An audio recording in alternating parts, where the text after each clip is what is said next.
The answer to the question, where am I communicating, does not necessarily have to be a physical or virtual place. Think about all the ways you could answer the question, where do you communicate about your research project? Here are a few examples. At a conference, on Instagram, on Facebook, on the radio, on TV, in a newspaper, in a blog, at a science slam, at a science fair. I could go on and on and on. As you can tell, different formats can be mentioned besides places and media.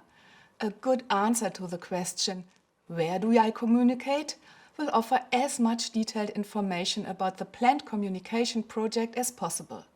For example, if you are planning to give a presentation in the context of a lecture series, you should find out how big the room is, what kind of technical equipment is available, and how the acoustics are. When talking about mass media, the format is often more important than the actual medium.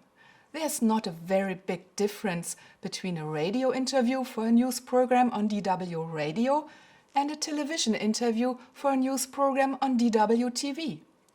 Both programs are news programs with more or less the same target audience.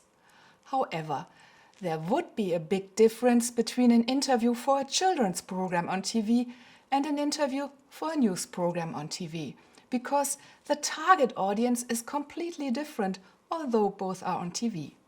Each format, of course, greatly influences the other W's and H. The target audience depends on the format. Also, the format determines largely the means of communication. You cannot use any image on the radio, and in the newspaper you cannot play any original sound bites. Modern media, however, have become more flexible.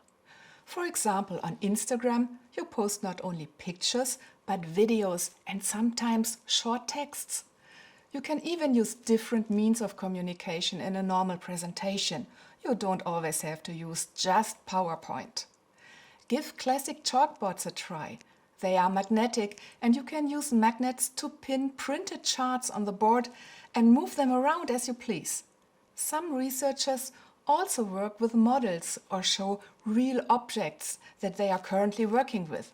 Who wouldn't want to see the drilling core of a permafrost soil that climate researchers are working with? And even experiments can be conducted in lecture halls.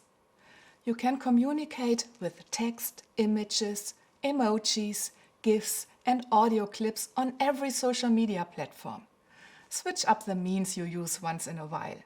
Using too many GIFs can give an erratic impression, and too much text can become boring. Creating a visualization of your work that is not PowerPoint and maybe even three-dimensional can be fun. You can use Play-Doh, Lego bricks or other toys.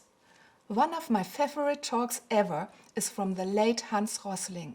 In his TED Talk from 2010, Global Population Growth Box by Box, he visualizes statistics with boxes from IKEA. It's a great example that thinking outside of one's academic box works best with a lay audience.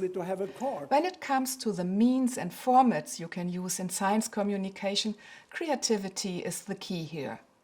Your target audience will thank you.